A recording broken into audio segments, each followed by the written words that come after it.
I want money and I want low headache and I want high profit, high production. I want. And Patrick Keller has. Oh my gosh. I love the life that he's living because this guy has built the team of all real estate teams. He's built the thing that everybody should sit on the sidelines and covet and crave. And he has cracked the code. And the code is different than how all other real estate teams are made. Patrick Keller has figured out how to have high production, he's figured out how to have high profit, and he's figured out how to have low headaches. I'm super proud of my guy. He is my brother from another mother. He's out of Indianapolis, Indiana. Folks, my name's Erik Hatch with Hatch Coaching and Hatch Broker by Real. I run a real estate team and a coaching company out of Fargo, North Dakota, and somehow PK and I are we're two become one. We are this lovely duo that gets to coach together and grow together and do life together and mastermind together. And I will tell you, of all the people in my world, PK has it the most figured out for his team. And so we are going to dissect and analyze and figure out all the things that he's doing to have high production, high profit, and low headaches. So here's what we need from you. We need you to take some active notes. We need you to jot this stuff down. And when we are finished here, I have a call to action for you that you would be silly not to jump on. It is the thing that's going to compel you and propel you to have the most fantastic year of real estate you've ever had. And PK and I are going to be giving it away for free at the end. So please make sure to stick around for the good stuff. PK, did I miss anything? Man, you just made me really excited. I'm pumped up, bro. Yeah, I'm on my third Celsius of the day. This might be a little bit of an issue here. that's going to be a good time. I can't wait to help. Okay, here's the scoop. I need to understand where you've been. Give us the real estate backstory. Give us a little 90-second look into what you've done, and then we're gonna totally dissect what you're doing. Yeah, absolutely. I started like most agents. I started as a solo agent with a big box brokerage.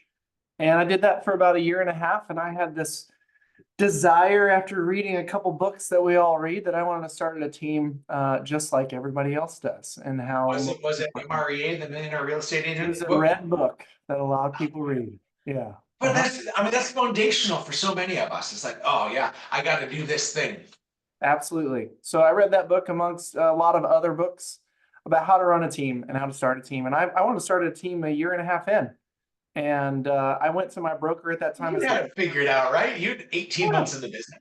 yeah, I'd only sold about 38, 39 houses and I could just start a team. Yeah. Yeah. So I went to my broker and I said, hey, I want to start a team. And my broker said, no, like you got this figured out. You're a solo agent. Like also it's going to create a lot of weird competition in our office. We don't want to do that. And I said, yeah, I do. Like I'm gonna do that. They wouldn't let me do it. So I said, I'm gonna go start a team inside of another brokerage. And so I went to a little mom and pop independent brokerage, and they essentially were like, Patrick, you do whatever you want here. And that was dangerous because I didn't know what the heck I was doing. I read a book and it told me what to do. Why did you want a team? That's a fundamental question we Yeah. ask everybody is why do you want a team? Why did you want a team? At that time, it was because that's what every top producing agent should do. They should go hire buyers agents. They should go hire agents, and you just make money off of them. And that's the reason why. So just go make more money with people and go make more money off of agents selling houses. And that's why you should start a team. Yeah. And that was all the wrong reasons, because one, it doesn't shake out like that. And two, that's not what being a leader of a team is supposed to be. So fast forward, I started a team, and actually we did pretty well for a few years inside of that independent brokerage. And she said, my broker said, Patrick, you just need to start your own brokerage. Like you just need to go do this. And so I did. I started a brokerage. In the year I started a brokerage, I had 7 members on my team, and we grew to about 31 agents in 1 year. We grew because of a lot of reasons. We recruited. We had purposeful recruiting. We also were like the new kid on the block. We had a brokerage that no one had heard of, and we bought a building in our downtown area. And so everybody came to us. And in that rapid growth, we had tons of transactions. We were selling 500, 600 homes a year. We had a lot of volume, but we had a lot of problems, ton of problems. Our profitability was tanking. My personal production was tanking. We had a lot of culture problems. We had some issues as a broker of record that I had to take care of because we had a lot of agents doing some things that they probably shouldn't have been doing. And so it created a big mess. And in 2022, when the market changed in March and April of 2022 in our area, all of the mess that I had created, it all hit the fan. And people started to leave. People started to leave the business. People started to leave our brokerage. And there was a lot of messes that I had to clean up. And in 2020 and 2021, I started experimenting with this micro team model that we're going to talk about. And I started experimenting with an agent partner model or showing partner model that Erik and Robbie and I talk about. And simultaneously, it's a blessing now, but when 2022 hit and our brokerage was essentially collapsing, a year before that, I was actually creating a foundation that I should have started many years before that. And that truthfully saved me and it saved our brokerage. So thank goodness you found what is the right foundation, the right model. And by the way, like we wrote a book on it. It's like the PK story. It showcases and gives everybody a fantastic blueprint of what to do. The red book was good when the red book was good. The blue book is, I think, gooder for the way in which I think real estate needs to transact and happen today. And so we're going to take this next amount of time and figure out how you can be in such high production, how you can have such high profit, and you can have low headaches. And so today, what does your world look like, PK? Yeah, inside of our brokerage, we essentially have three models, but my world looks like I run a micro team. And that a micro team, as we define it, is 7 or less people, all serving one producer. So if you're taking notes, and I implore you to, it is 7 or less people all serving one main stud. And you're the stud, my man. You're the only person who's ever called me that. Thank you. I appreciate that. Yeah, and that's exactly what it is. So right now, my world looks like 2 agent partners, which, well, I'm sure we'll get into in a minute. These are salaried folks that really have 3 jobs. They are to leverage me and my production. They are to learn and develop. And then the third job is they are to lead generate. And we work on all of our deals together. And I'm the chief strategist and they are the chief implementers. Outside of those 2 partners, I have 5 micro team agents. By the way, out of those 5, 4 of them were partners. And so they started with me as partners. And after a certain period of time or transactions, they had chose to graduate into the team agent space. They're still in my world. I am still their direct report. I'm still their coach and their mentor. I'm still the person that's in their life every single week, one-on-ones, and we lead meetings together every single week. But they now operate their businesses essentially as solo agents, but inside of our micro team. Okay. Gang, you want to hear this. So PK first has his micro team. It is this powerful thing that just supports him. Now he's had agents that are his agent partners, meaning they're doing the majority of the client interactions. They're doing all the showings. They are the nurse to PK being the doctor.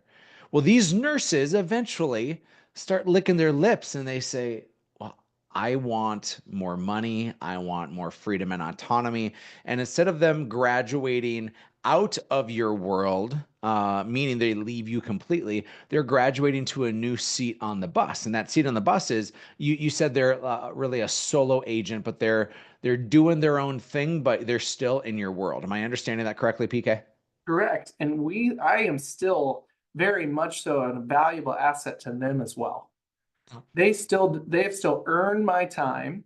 Yeah. And they have agreements that they have to meet every single week to earn my time and earn the resources that they get, which we talk about all the resources in a little bit. But it's a powerhouse group that gets a lot of things from the brokerage. And in return, they get some things from me. And we also get really good compensation and splits from them. It's a really great agreement. Okay. What is the average production per one of those agents in that seat? 24 houses a year. Let's pause. Everybody take a breath, because most teams average 10 or less transactions per agent per year. I've studied it from the top teams to the medium teams to the small teams, and most teams average 10 transactions per agent per year. You're averaging, let's take your production out of it, because your production throws all the numbers Yeah, off. if we added mine, I just had somebody ask me this today. If we added mine, it'd be around 40 transactions per year. But taking mine Because out of it, you personally, with your micro team, you're doing 100 to 120 this year. that's correct. Okay. Mhm. But these agents, because they first served on your micro team, because they had an internship, because they spent their time in fellowship alongside you as the powerhouse, they're now selling 24 plus homes a year on your team, and they're still staying on your team. That's correct. And they're staying on your team because of proximity to you, Mhm. because of the investment that you made in them. And correct me if I'm wrong, PK, but these people that are doing 24 plus deals a year, had they not served as an agent partner on your micro team, Yeah, they'd be a 10 deal a year agent. that's exactly what I was going to say. The agent that we have that is not producing at that level, but still producing really well, still selling like 15 to 16 homes a year, which is a great production, is the only agent who wasn't a partner. All of the partner agents produce at a really high level, a really high level. All the ones that used to be partner agents and have graduated. So my experience is this: is we started this this partner model in 2014. So we have 10 years under our belt as we record this today, and the best agents I've ever had, ever in the history of ever, were agents that started as agent partners, leveraging and assisting a top agent. They started as a salaried employee, because let's do this as a clear example. PK, I give you 5 quality at bats. You as a seasoned agent, I give you 5 quality at bats. How many of those are you going to close? 4. 4. I think it's probably 5, but Yeah. we'll say 4. Okay. How about my boy Tyson? Tyson's brand new to the real estate industry, never sold a house in his life. We give him 5 quality at bats. How many of those is he going to close? 0 to 1. Sorry, Tyson. You have unfortunately been set up to fail. Is Tyson in this today? He is. He Oh, absolutely is. Yeah. Tyson, you'll do 1. You'll do 2. Okay. One or two, maybe. But here's the math on it. An average commission of $10,000. That's about the average commission in the United States today for the median home price. If you close 4 of those, PK, that's $40,000. If you have Tyson on your team as a new agent, not in an agent partner role and just a typical agent role, if he closes 1 of those on a 50-50 split, he makes $5,000 and you make $5,000. PK, you just lost, the team leader, the team owner, the top guy, you just lost $35,000. You can honestly put someone in a better seat for them to win, put someone in a better seat for you to financially win, and all of a sudden they are like a slingshot. It's my favorite analogy. Is right there. They're being held, they're being pulled back. And you said they have 3 things. It's leverage, learn, and lead gen, right? That's correct. They leverage you, which gives you time and freedom to go and be the lead converter and the shaking hands and kissing babies. They learn from you and the training that you have them. PK, when a new agent starts, they get into the business because they want the freedom, right? Right. That freedom is why they're screwed. It's because they're terrible bosses. They don't take the time to learn like they need to learn, right? A 90-hour continuing education course to get their license doesn't set them up for this. It's terrible. And then they lead gen. They're literally bringing things to you saying, look, Dad, look what I killed. Absolutely. And I help them skin it. I help them get the final product. So you literally, on every agent partner, are probably making today, the people that serve as an agent partner, you're making an extra $250,000 to $500,000 a year. Absolutely. Yeah. And then they graduate and they choose to go and serve now in the second seat that you have. And the second seat that you have, PK, they're now closing 24 deals. Of those 5 quality leads that you give them, how many do you think they're closing? 4. Yeah, 3 or 4, maybe 5. Yeah. And so all of a sudden, now the math starts to math a little bit, and you can actually count on your team to make you money, and you're not having to try to chase them because they're already ingrained in a culture that says, I got to show up, I got to train, I got to row the boat together. Absolutely. Yeah. They learn to run with the racehorses. And once they've learned that, they don't want to back off. Yeah. For themselves or for the team. PK, you mentioned earlier, and I had to pull it out of you. You said there was, a book or two that you read that kind of gave you the foundation of a team. Mm-hmm. And then you stumbled and fumbled your way through it and then found this micro team model, which is you, a couple admin helping you, and a couple of agent partners. These agent partners are doing almost all of the client running around. And now that little unit is selling 100 to 150 homes a year. This year's 100 to 120. Mm-hmm. That little unit alone makes you close to at or above 7 figures in a market where your average sales price is $300,000. Mm-hmm. And that little unit doesn't take you a ton of time. That's So, correct. all right. So all that to be said, you have low headache, you have high profit, you have high production, and you're setting yourself up for a really brilliant next chapter. Absolutely. Yeah. Why? I say all that. Why are people still building the red book model of a bunch of agents? And you hope and you pray. We had this conversation recently, like our unique voice in this industry is the micro team, where everybody else says get as many agents as possible and hope and pray that they find, like, here's some random classes that they're going to join, and some will make it and some won't, and so what? And like, why are so many people chasing that model still when you're proving that you're making millions with low headache and low stress? I think there's a lot of reasons. One is not enough people know about this yet. 2, I think it's because I think fear sets in. I think not enough of us look at our businesses as actual businesses. We still think that we're just real estate salespeople that get paid commissions and we can make a lot of money, but we don't look at this as a business. And guys, when you run a business, at some point you got to hire somebody. At some point, you likely need to leverage yourself. At some point, you need to take on somebody with a salary. So I think fear sets in. I think people are a little bit nervous about the commitment of a salary or the commitment to a person in a salary. I also think it's just people think that it's just easier to just bring in a lot of bodies and not be a leader. And eventually someone will start selling houses and you'll start making money. And that last statement I made about eventually someone will sell a house and start making some money is true.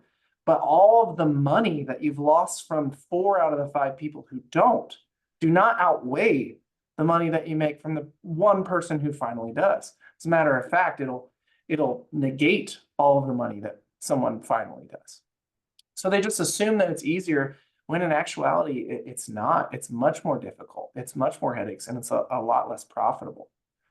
So I think those reasons, it's fear. They don't look at it as business. They also just think that it's an easier road to bring bodies in when it's not. And at the end of the day, that will cost you more money and time. There's an interesting nuance piece here.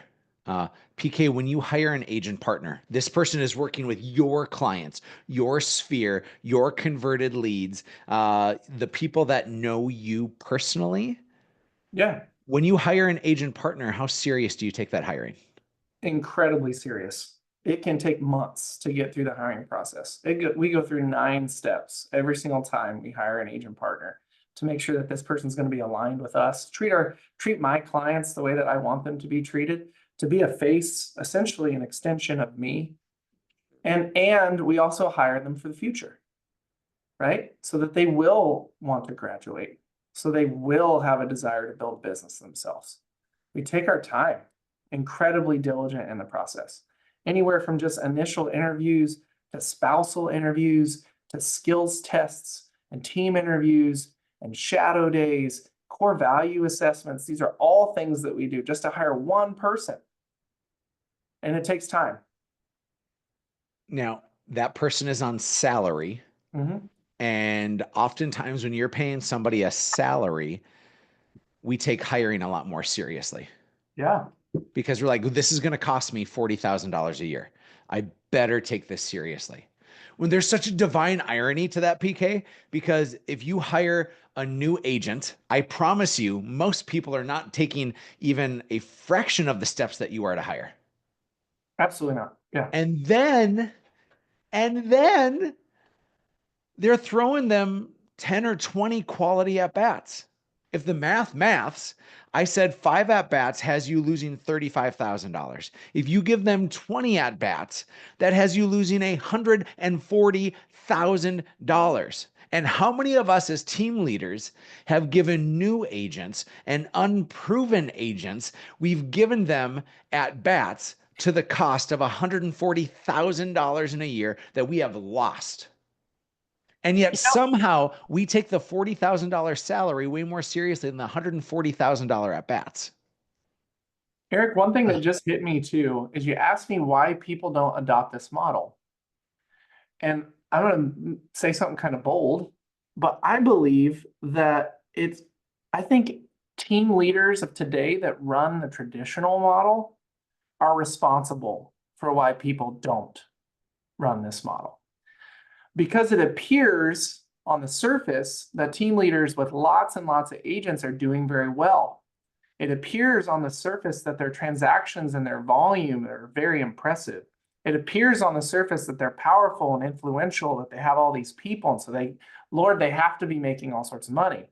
And Erik and I can tell you firsthand in conversations that we've had with team leaders with 40, 50, 60, 70 team agents, that these people very often are actually losing money each year. They're in the red, they're in the negative.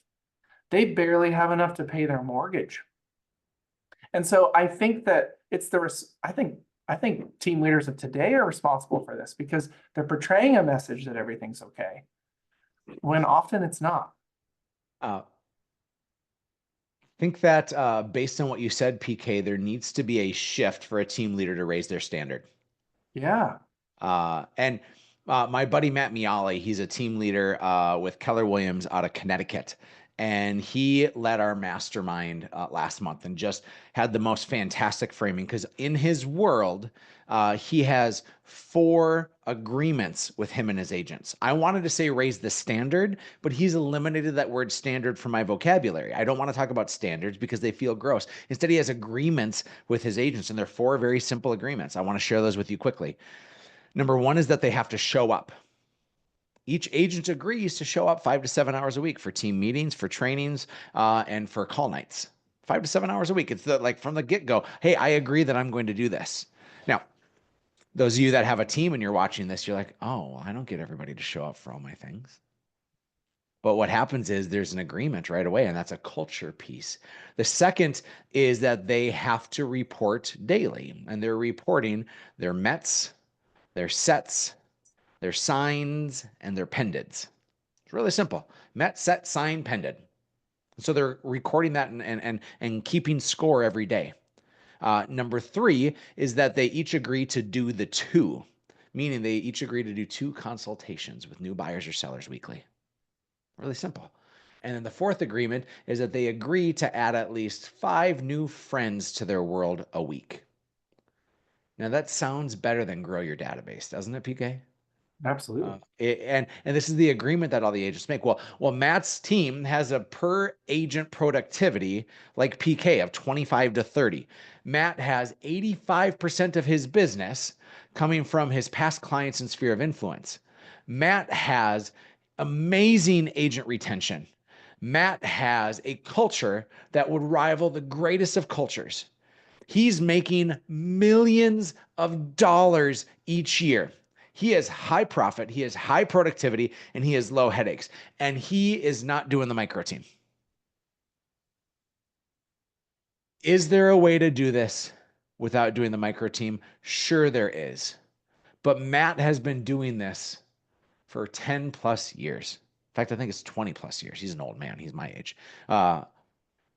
PK, you've been doing this and you're building the groundwork. Because right now, someone's listening and they're like, okay, I've built it, but I don't have that.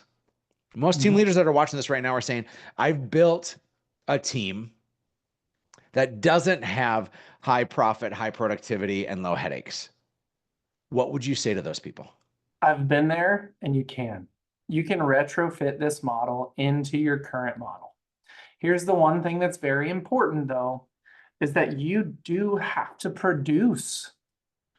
In this model, you have to produce. You can't hire a partner agent to not serve someone. So if you're a team leader that is wanting to be completely out of production or is out of production, Matt's model probably would better serve you, okay?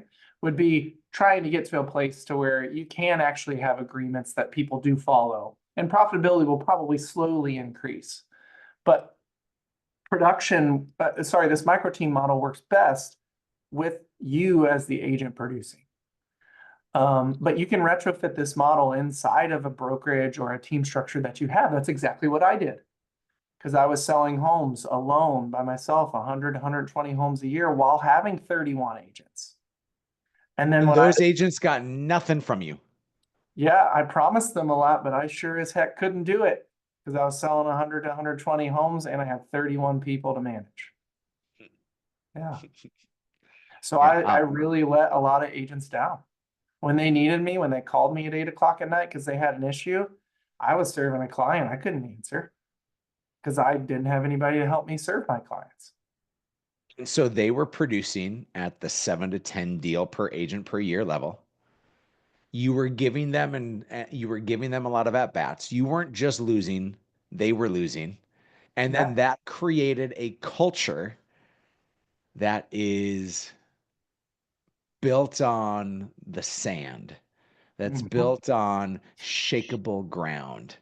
Absolutely. And now what happens is when you build this micro team, it infuses profit into your model. Absolutely. Once it infuses profit into your model, it should buy you back time. And you can use that time for one of two things. I stole this from Ben Kinney, who is smarter than me.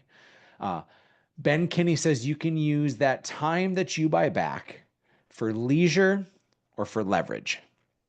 The leisure part is, I don't want to work 60 to 80 hours a week anymore. I just want to work 40 or 30. And I'm going to do my micro team and coast. And I actually think that that is such a good model for so many people. You can literally make $500,000 to $1 million a year in an average market like PK and I are in. In fact, we're in below average markets. You can make $500,000 to $1 million a year with a micro team and nothing else. And you're going to work 40 hours a week with low stress, high profit, high production, low turnover, all the things. Or you use that time that you buy back, as Ben Kinney says, you use that for leverage. And for leverage means you take some of that time and now you're either investing in getting more deals for your micro team or helping the other agents that you have to win. But until you give your team an inordinate amount of time, your culture is in jeopardy. PK, I taught a class yesterday and I said this. I want your feedback on it. I said that a rainmaker, a team leader in a position like yours has only 3 responsibilities. Gang, I'd encourage you to write this down. Unless PK says it's crap, then don't write it down. Number 1 is your job is to sell houses. It is your primary job. It is your primary function is to sell houses. And so that means that you have to have your discipline set up. You have to have that cash flow going because if you don't have cash, you can't breathe. It is the oxygen in your lungs. So your job is to sell. So with that is lead generation, with that is negotiations. And I actually think that you can put much of that later in the day, and that doesn't have to be the first thing that you do in the day because the business will come to you when you serve it well. The second piece So number one is to sell. The second is to pursue. And to pursue means you're pursuing new people to join your team, and you're pursuing the people that are currently on your team. To pursue someone means that you don't let them sit idly by on the sidelines and just suffer. You show up and you give them a hand up when they need it. This is part coaching. This is part inspiration. This is part meeting someone where they're at, but saying, I'm not going to let you stay here for long. I think that one of the mistakes team leaders make is that they don't pursue their people, especially their top producers. Number three, you are in charge of the culture. You as the team leader are in charge of the culture. And that means the agreements that you have with your agents. It means the rhythm and the cadence of what everybody does. Sharon, who is the president of Real Brokerage, says that culture is cadence. And you as the team leader and the rainmaker are in charge of culture. You're in charge of that cadence. And so you have three jobs. It's to sell, it's to pursue, and it's to control the culture. So agree, disagree, add, subtract. What do you say? Love it. 100% perfect. You taught me something today. Nailed it. And I think the agents inside of that team leader and team leader's business have 4 jobs. And the only jobs that they should have, the way you should structure your team for your team members, is that they should be showing homes, listing homes, negotiating contracts, or prospecting. And that is it. Can you say that again? Showing homes? Showing homes, listing homes, negotiating contracts, or prospecting. Those are the only 4 jobs the team members inside of your team should have. By the way, you did not hear me say things like transaction coordination or ordering title or coordinating inspections or those kind of things, okay? Your team members should just do those 4 duties, and the team leader should have those 3. That's good. That's really good. There's a couple of questions that are coming to us in the chat. I want to bring it to you. We talked about how you're making 7 figures. Yeah. It's always a weird thing to talk about money, but I love the fact that we can be honest about it and say like, hey, I'm making over $1 million a year doing this. Where does that money come from? How much of that is from your micro team, percentage wise? How much of that comes from because you said you have 3 spots on your team, and we didn't even let you say all 3. You have the agents that graduated from your micro team. You have your micro team, and then what's the third, and where does the profit come from in each of those buckets? Yeah, so I will tell you that 7 figures of income solely comes just from my production and my 2 partners. So with 120 to 150 transactions a year between me and 2 partners, there's $1.2 to $1.4 million typically in income per year, just from us 3. Okay. And by the way, every single year, one of these piggies, one of these partners, they will not, if you are just doing the audio, I was grabbing my pinky finger, just heads up there. They will graduate to a micro team agent. Okay. So a good 1.25 to 1.4 in this gross income will come just from my production of the 2 partners. What is the because you're paying yourself 50% on each of those deals? I pay myself 30%. 30%. Okay, so on a $1.2 million to $1.4 million, you're basically paying yourself 400,000. Yep. Of the 1.2. I'm just using round numbers, right? But you yourself as an agent in your personal checking account will make $400,000 net in personal production. That's correct. Yep. Okay. Now the other 70%, break that down. Yeah, I then pay myself a $100,000 a year salary as CEO of my team. So 400 in personal production plus 100 as the CEO of your team. Correct. Now I'll give myself anywhere from a 5 to 7% bonus of profit at the end of the year. That's how I pay myself. Those are my 3 buckets. Yeah, and then the rest of our team, just the micro team alone, we're still talking about the micro team, the team agents that were partners and have graduated, they'll have splits anywhere from 40% to themselves and 60 to the company to up to 85. We only have 1 agent that's in that realm. And that's all based on lifetime transactions, which I'm happy to break down with any of you afterwards. Okay, but the profit margin on those deals for the company is usually revolving around 35 or 40%. On average, we're retaining about 35 or 40% of all of those transactions that the micro team agents that used to be partners do. And again, we have 5 of those people who are selling about 20 to 24 homes a year at an average sales price of about 340,000. Your average commission is 9K ish. Yeah. Mm-hmm. Okay. 9K ish. So between your micro team, the agents that graduated off your micro team, and this mysterious third bucket, Yeah. tell us that third bucket and how much is that total pie and how much of the pie is yours? Yeah. Here's the deal. 3/4 of the pie, of the total Crest Point real estate pie, that's the name of my brokerage, comes from me and my micro team. The 25% comes from our independent agents. This is our third model. These are folks who don't want to have the agreements that we have, that don't want to follow all the agreements that we have, but they want a place to put their license. They like our culture. They like what we do in the community. They like to come in and feel the energy from our micro team from time to time. But their agreements are much, much less than what they need to do. And those agents can make anywhere from 60% to 90%, depending on their volume and their rolling 12 months volume. And so I saw that I needed to have. Those are your 10 deal a year agents. Correct. Yeah. Yeah. More like 7 Yeah. to 10 deals a year agents. Yeah. We got a few in there that'll sell more than 20, but most are 7 to 10. PK, most team leaders only have what you describe as an independent agent, which means the culture is optional and the offerings and the trainings are optional. Yeah. And yeah, you're trying to hope your way to success. Mhm. And hope is a great thing to have, but a terrible business strategy. You have choices for people. And I love this analogy. And PK, you and I have golfed together and pickleball together and basketball together. I love the golf analogy because you thought I was going to make fun of you because I beat you at most of those, but I'm not. I wouldn't do that here. How dare I?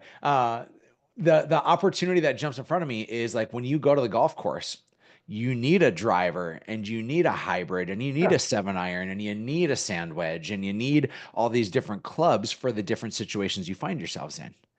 And that's what you're doing right now with your organization and your brokerage and your team is you essentially have 3 clubs in your bag. Mhm. Here's the beautiful thing about this for us is that with the micro team, we have grown incredibly deep and very skilled, knowledgeable, consistent agents that run their business like a business. Yeah. Okay. And now I have people in that very deep micro team that can mentor all of those independent agents. Okay. So where I screwed up in the past is that I was the lead for all of the agents in my brokerage. No, now I give the opportunity to the people who earned it in the micro team to be the mentor, to make some money, but also lead other people inside of our organization. And I'm not the go-to, hence the less headaches. Yeah. That's like a Many discipleship model, man. I obviously that has my heart, and I Yeah. love I love that structure that you're doing there, PK. Yeah. Your overall GCI for all 3 buckets. You have your micro team, you have your people that graduated off your micro team, and then your kind of independent agents. What's your overall GCI? Yeah, I'll pull it up right now. Because gang, PK is paying himself outside of that or as a part of that GCI $400,000 in commission from his own personal production, $100,000 for salary. And then you told me yesterday your profit margin on your overall GCI Yeah. is 37%. Yeah, 36.9%. We just pulled it year to date. Yeah. And what is your overall GCI? Yeah, we'll finish the year at about 2.3 million. Okay, 2300000. I got to delete one of those. Times 0.37%. So you're making $850,000 in that team bucket, which is your whole business, plus 400 plus 100. Correct. $1.35 million on a total of $2.3 million. Gang, is that sitting with you for just a moment? That the overall GCI, which is what everybody brags about and thumps their chest and says, yeah, I did 2.3 million, and you should be proud of that. 2.3 is an awesome accomplishment. But PK's take home is 1.35. I'm so proud of you, PK. Thank you. Yeah. No joke. Like, that is to have a total take home of something that rivals 60% is unbelievable. Is Yeah. unbelievable. What you choose to do with that's up to you, right? So reinvesting back in your business or investing in other things. For me, it's investing in real estate. For me, it's making sure that we have at least a year to a year and a half's worth of total operating expenses in cash, so that we never have to worry about really anything. The freedom that comes from this partner in the micro team model, financial freedom, is incredible. It took me a while to get here, right? But the biggest moneymaker in all of this is that I choose to stay in production, and I stay in really high amounts of production. And the most profitable piece of that, 70, like me and my partners are really about a 60 to 70% profit margin, folks. If it's just you and two partners, you're going to run at like a 60 or 70% profit margin. Okay. So I think you can do, let's take an average commission of $10,000. Yeah. I think that a micro team with 2 admin, I want to be clear on this. You don't need more than 2 admin in this position. You may outsource a couple things here and there, but one is in office and one is virtual. The total salaries of these two is 40 to 50 for the person, and it changes in every market, right? But this is what we would pay ours. 40 to 50K for the in-office person and 10 to 20K for the virtual. And so you're like $65,000 in salary between those two. Yep. For an agent partner, and you're choosing to pay them a salary to give them stability and to have control of their schedule, your agent partner, you're paying 36 to 45,000 a year. We pay 30 in Indy. Yeah. Okay. Yeah. I would challenge you all. You need to Google and see, is there a minimum salary that you need to be paying? PK, I'm telling you that you need to do this as well. Is there a minimum salary that you need to be paying according to government rules? And we found some information that says that there is, and so we've modeled ours to reflect that. I think that today's rate is changing, and so please take a look into that. But that person, let's say a 30-year, I'm going to say 40,000, let's say a $40,000 a year salary. You have 2 of them. Are you paying them any bonuses on top of that? Yeah. If they convert a lead and they bring that lead into me to strategize and them to serve, they make 10% commission on that. If they bring in their sphere for me to strategize and them to serve, they make 30% on that deal. And then after they've procured 6 deals of their own, they can then earn 5% of any deal of mine that they serve. So those are their bonuses. Now, guys, if you're selling a lot of houses, your partner can get pretty burnt out. So there are multiple times a year where I'll say, hey, take your kids to Great Wolf Lodge, I'll pay for it. You guys take a weekend. Or, hey, it's Christmas. Here's a few $1,000. Like, thank you. You seriously made my life so great. Hey, go on a vacation with your husband. I'll pay for it. Doing those kind of things, those are also bonuses. But those are the structured bonus structures when they bring in deals themselves and or serve mine. Yeah. Now they don't get that 5% override until they've earned it. Until they've earned it. They have to procure and close at least 6 transactions themselves. Talk about a great carrot to dangle. That's so good. 5% on 40, 50 transactions, pretty awesome. So let's break down this math. I talked about $65,000 in admin fees. To pay for the 2 agent partners with bonuses and other things, probably 100 grand, maybe 120. Mhm. So now we're at $175,000 to $180,000. Let's say you're buying some leads and you're serving your past clients and you're sending out things and you're paying your brokerage fees and is it fair to say, gang, if you can agree with me wherever you're watching, please nod, $120,000 in expenses of all the aforementioned, from insurance to E&O to paying for your office to everything else. I think that you can get by spending 120 grand a year or less on leads and overhead and everything else. Does that Yep. feel okay? Because Absolutely. because we just showed you how a team of 5 of you with your total expenses adding up to $300,000 will sell 130 homes with an average commission of $10,000 per deal. That's 1.3 million GCI and 1 million net. Some people should just go, oh crap, I'm doing it all wrong, because they're trying to make $1 million a year. And some of you are in way higher price markets than PK or me, but you're doing it all wrong because you're trying to get what feels like 50% from an agent that ends up being 5% or less. And you're not even calculating all the lost opportunities and the lost time and the stress. And I had somebody say to me yesterday, PK, this is my final thought before I pitch into you. I had somebody say to me yesterday, as we talked about having a large team, they said, man, if I have to have 20 agents, that's 99 problems times 20 agents. Yeah. Well, And I called him out on it because I said, that's true if you have the wrong agents or you're the wrong leader. mm, And sometimes it's both. PK, you're changing the script because you have the right agents. They're mhm, indoctrinated, working alongside you in an intimate sort of fashion where they are completely bought into the culture and it's the only thing they know. And so you're then the right leader for them, giving them your time, your attention, the whites of your eyes, and you're afforded that opportunity to do so because you built the micro team.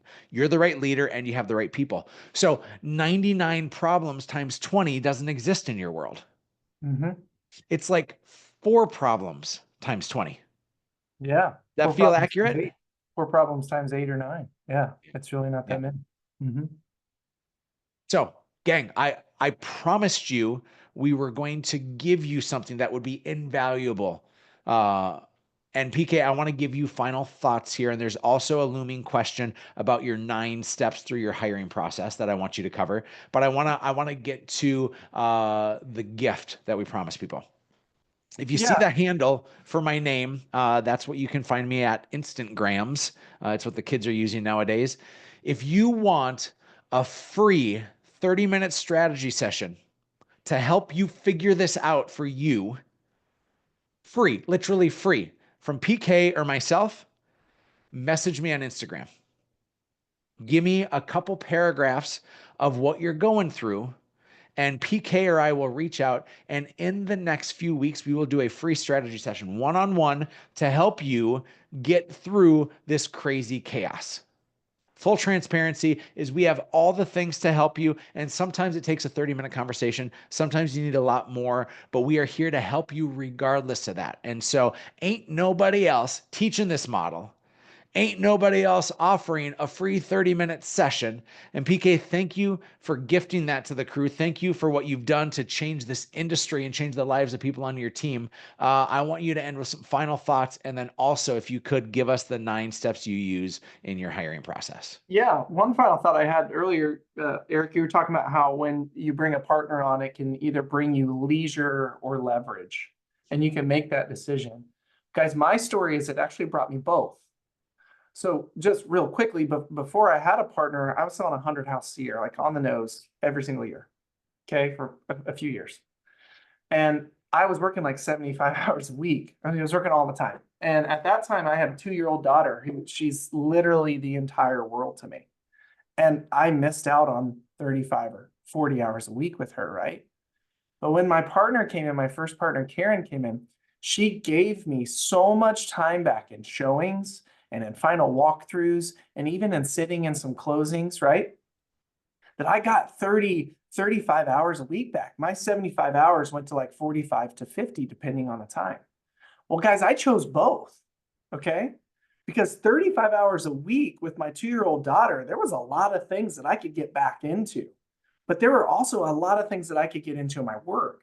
And so in that first year when I had a partner, I went from selling 100 homes to about 125 or 130 homes myself, okay? And then Karen brought in an additional 12, 13 or something like that in her first year, okay? So I got both. I got leverage and I got leisure. And I got home every single night except for nights that I had some listing appointments. I got to see my daughter. I got to do things on the weekends. I got to hang out with my family. Okay, so I was able to get both. You don't necessarily have to choose. You can get a little both. And the 9-step hiring process. Okay, the first thing is with a partner, you got to put the posts out there somewhere, okay? But your sphere has to know about it. So the first step is really just advertise and marketing. The best partner hire that you're going to have is going to come from somebody that you already know, like, and trust, most likely. Somebody that knows, likes, trusts you, and even looks up to you. So you got to get it out there. I always say there's 3 ways in which someone will want to work with you. It's relationships, which is huge. It's reputation. They already know of you and respect you and know how you roll. Or it's real estate, meaning they really want to be a realtor. And that third one is my least favorite one. Exactly. Best partners we had were from relationships and reputation. Yeah, 100%. So you got to get it out there, and we can help you get it out there and what to say and all those things. Okay, that's the first step. The second is after you have an application or somebody reaches out, it's an initial screening. Okay, and in that initial screening, it's like, hey, what draws you to this? Like, what makes you reach out to me about this? Not like, hey, you can have a big life with this. Like, you're going to be really, really successful. No, it's like, hey, what draws you to this? After you get some answers that are favorable for you and that makes sense, then you have a sit-down meeting with them. After a sit-down meeting, if things are going really well, step 4, I call my core values questionnaire, okay? We make sure that our values are aligned, our organization values are aligned, and the values with one another are going to be aligned if we're going to work together. If the core values goes really well, then we do a shadow day. That's step number 5. They need to work with me all day long. I'm going to put them in situations where they're near my clients because I want to see what kind of rapport they build with my clients, how comfortable they are with what I'm doing. They're shadowing me all day long. If that shadow goes really well, then we invite them back for a skills test. In the skills test, I'm truly only testing one of those 3 L's, and that's lead generation. We're going to put them on the phone with leads that we have paid for, okay? We're going to give them a general script. We're going to teach them how to use the system. And for 3 hours, I'm watching them lead generate. I'm watching if they're scared to make these calls, if they're making excuses to make these calls. I'm not watching to see if they're going to convert a deal right now. I know they're not. Okay. What I'm watching for is aversion to making calls.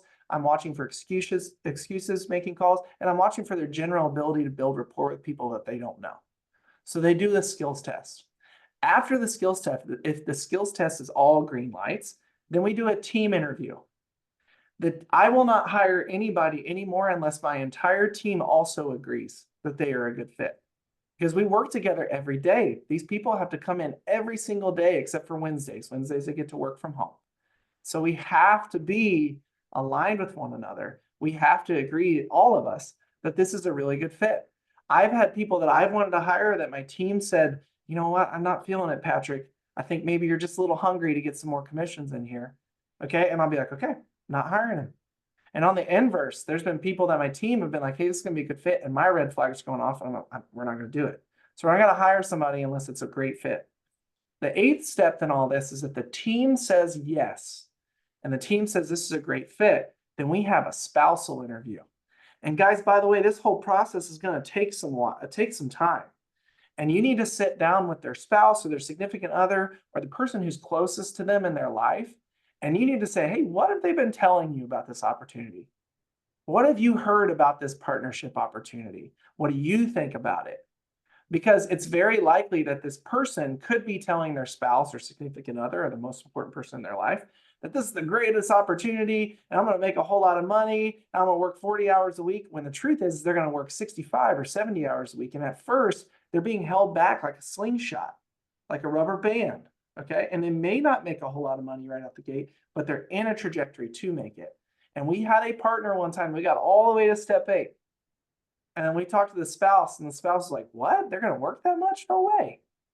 Like, I need my person here. I need help. Our kids need help. Like, it's not going to work. And I was like, this isn't going to work. I'm sorry. Okay. And then step 9 is if all of those things check out, then you write an offer. You write them an offer letter and you hire that person. Those are the 9 steps in hiring people as a partner in our world. Okay, you're built real quick. If they are going to be a team agent, a micro team agent with those higher levels of agreements, many of these same interview processes we do for them as well. Okay. So we want to make sure that we're hiring the best people, the deepest bench, not the widest. PK, you are built different. You are one of one. You are buying drinks next time I see you.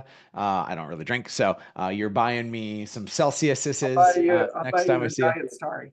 It's so good. Man, thank you for this gift. Folks, if you want some time with PK or time with me, and we can help you get through this and figure out how to get your team in high production, high profit, and low headaches, you need to message me on Instagrams at Real Erik Hatch. On behalf of Patrick Keller, my name is Erik Hatch. God bless you. We'll catch you on the flippity flip.